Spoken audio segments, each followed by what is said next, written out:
menos 50 generales y oficiales ya retirados y que se ha publicado en la página web de la Asociación de Militares Españoles. Un documento que ha circulado también por otros chats de militares fuera de sus funciones, como aquellos en los que en el año 2000 مخطط وتوقيع عارضة لجنرالات وضباط سابقين وبعثها للجيش الإسباني من أجل انقلاب عسكري للإطاحة بالرئيس بيدرو سانشيز. Directamente al ejército, que destituya al presidente del gobierno, a Pedro Sánchez, y que convoque nuevas elecciones. Pedro Gómez, ¿sabemos cuántos son los firmantes de ese manifiesto y dónde se ha presentado?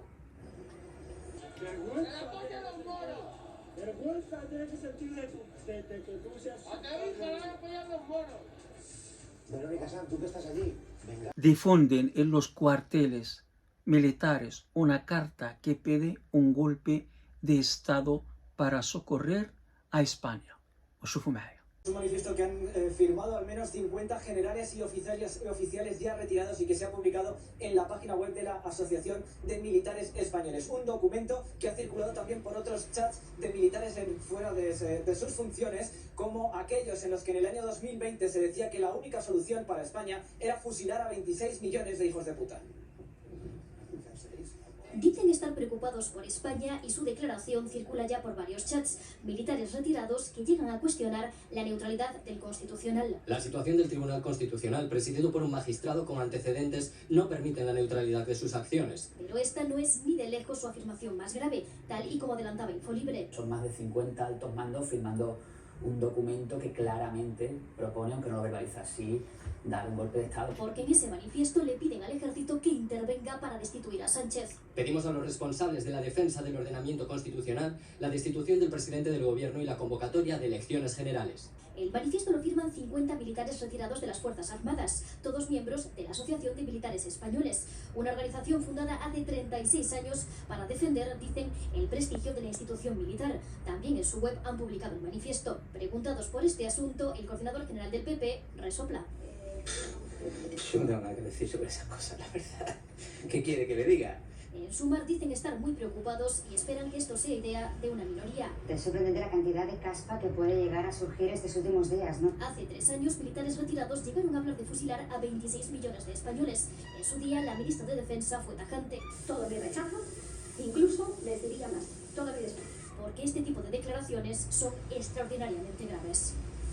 Uno de los medios más importantes en el mundo sobre política hoy hace un análisis sobre la resistencia, una vez más, de Pedro Sánchez para superar encrucijadas políticas que a priori pueden parecer imposibles. Se le ha dado por muerto políticamente muchas veces y hasta ahora siempre ha logrado salvarse.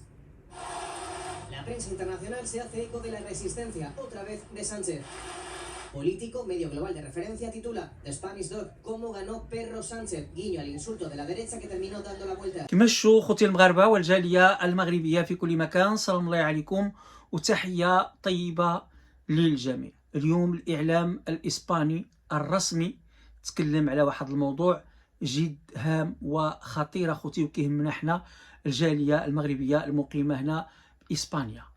جنرالات وضباط سابقين يخططون لانقلاب عسكري للإطاحة بالرئيس بيدرو سانشيز حسب المبرر ديالهم أنهم يريدون إنقاذ إسبانيا من بيدرو سانشيز. كذلك كاين إضرابات ووقفات احتجاجية يوميا في الراس أمام المقر ديال الحزب ديال البيسوي، لكن الغريب في الأمر وأنه يذكر اسم الجالية المغربية والحكومة المغربية وملك المغرب يوميا، يعني عبارات تسيء للمغاربة كما غادي تسمعوا.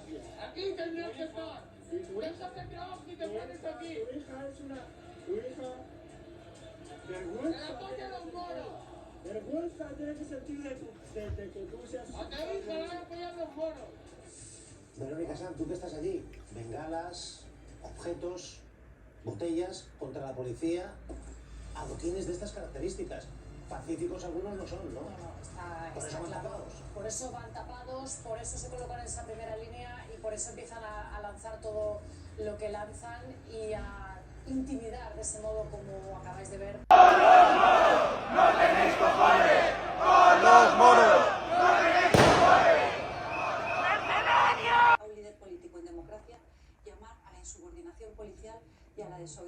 vivir. Y es algo de una gravedad extrema. Fíjate, la manifestación es un derecho fundamental que afortunadamente tenemos reconocido en la Constitución española. Es una persona que defiende el derecho de manifestación. كذلك الملك محمد السادس كيبعث برقية لتهنئة الرئيس بيدرو سانشيز. كما قلت لكم أكثر من 50 ضابط وجنرال يعني سابقين يبعثون ويوقعون مذكرة أو عارضة وبعثوها للجيش الإسباني لإنقلاب عسكري للإطاحة ببيدرو سانشيز. شي بعض المرات الكلمات كتخربق. للإطاحة من رئيس بيدرو سانشيز اللي أدى القسم نهار اليوم أمام العاهل الإسباني. يريدون الإطاحة ببيدرو سانشيز. غادي نخليكم مع فيديو مترجم، وكما قلت لكم كما غادي نسمعكم في الفيديو كاين عبارات مسيئة للمغاربة من هاد الأشخاص اللي هما مدعمين من أحزاب اليمين وكيدفعوا ويدافعون عن هؤلاء الأشخاص. غادي نخليكم مع الفيديو مترجم. الفيديو يستحق لايكات ديالكم بكثرة، البارطاج على أوسع نطاق. كما قلت لكم عبارات يوميا مسيئة للمغاربة. غادي تسمعوا العبارات ديال اليوم. كذلك نزلنا فيديو سابقا يعني كذلك كانت عبارة مسيئة لملك المغرب للجالية المغربية المقيمة هنا بالديار الإسبانية. هاد العبارات هاد الكلمات المسيئة يعني كيسمعوها ولادنا هنا. كنهضروا على الجيل اللي خلق هنا، يعني كيشوفوا إسبان يعني كيسبوهم بهذا الاسم هنا.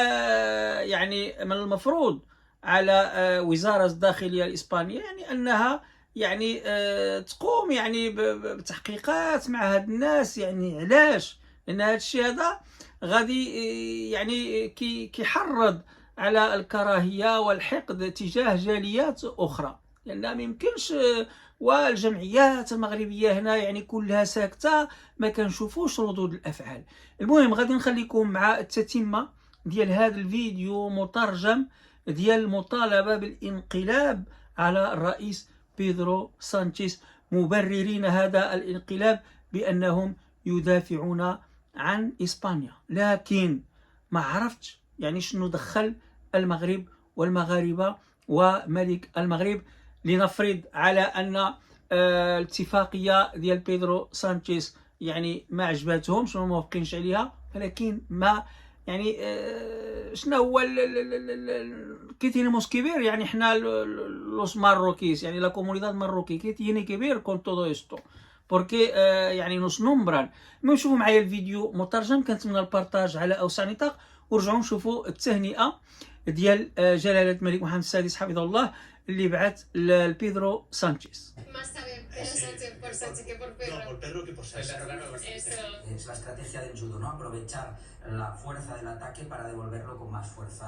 En mayo, golpazo, los socialistas pierden las elecciones locales y varios gobiernos autonómicos. El Partido Popular ha ganado las elecciones. La derecha ya se frotaba las manos, daban por finiquitado el sanchismo. Esa idea de que lo den por muerto parece que además le da vitamina. 4 años más. Barco tocado y Sánchez saca un comodín. Anuncia por sorpresa un adelanto electoral. El domingo 23 de julio. Jugada arriesgada con las encuestas dando por hecho que el PP le iba a vapulear. Dicen claramente que el Partido Popular va a ganar las elecciones. Las urnas salvan por poco al socialista. Feijóo gana, pero con Abascal no es suficiente. No haberse alcanzado la mayoría requerida. A Sánchez le surge otra oportunidad. Necesita hilar un pacto endiablado. El apoyo de un montón de partidos que nada tienen que ver entre ellos, aunque hay un punto en común. Sánchez identificó bien el miedo a la unión entre el PP y Vox. Sánchez tira a canasta y de nuevo entra. Suele tener la habilidad de encestar el inesperado triple decisivo en el último segundo sobre la bocina. Con todo en contra, escribe un capítulo más en su manual de resistencia.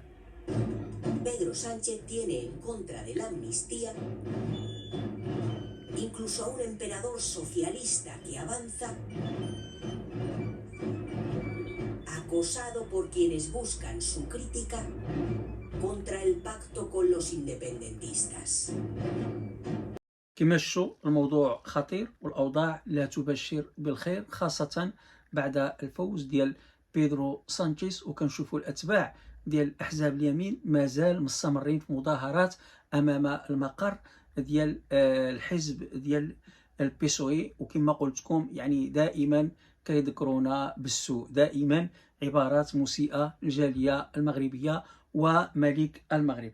الموضوع كما قلت لكم difunden en los cuarteles militares una carta que pide un golpe de estado para socorrer a España. ¿Vale? انقلاب عسكري من أجل إنقاذ إسبانيا.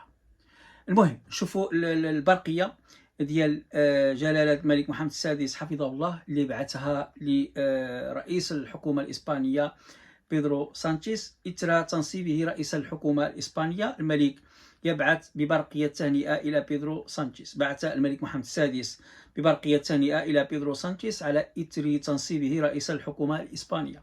وأعرب الملك بهذه المناسبة عن أحر التهاني مشفوعة بأصدق تمنيات للسيد بيدرو سانشيز بموصول التوفيق في خدمته الشعب الإسباني الصديق وتحقيق تطلعاته إلى المزيد من الرقى والازدهار. ومما جاء في برقية الملك وإذ أبارك لكم تجديد البرلمان الإسباني الثقة في شخصكم، يسعدني أن أؤكد لكم مجددا عزمي الوطيد على مواصلة العمل سويا معكم للمضي قدما في ترسيخ علاقات الصداقة والتعاون المتينة التي تجمع بين بلدينا وتعزيز المرحلة الجديدة لشراكاتنا الاستراتيجية التي تبنيناها معا والقائمة على أسس حسن الجوار والثقة المتبادلة والحوار الدائم والبناء. كما أشاد الملك في هذا الصدد بالتزام البلدين الجارين بتكريس تطابق وجهات نظرهما بخصوص مختلف القضايا الجهوية والدولية ذات الاهتمام المشترك تجسيدا لما يتقاسمه الشعبان الصديقان من إرث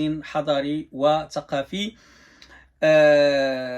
عريق، وإسهاما في ضمان السلم والاستقرار والرخاء في المحيط الأورو المتوسط. هذه كانت البرقية ديال جلالة الملك اللي بعثها بيدرو سانشيز كما شفتوا. المهم أنا ما نطولش عليكم بزاف، صافي في راسكم، وسيا سعيدة، والسلام عليكم ورحمة الله وبركاته.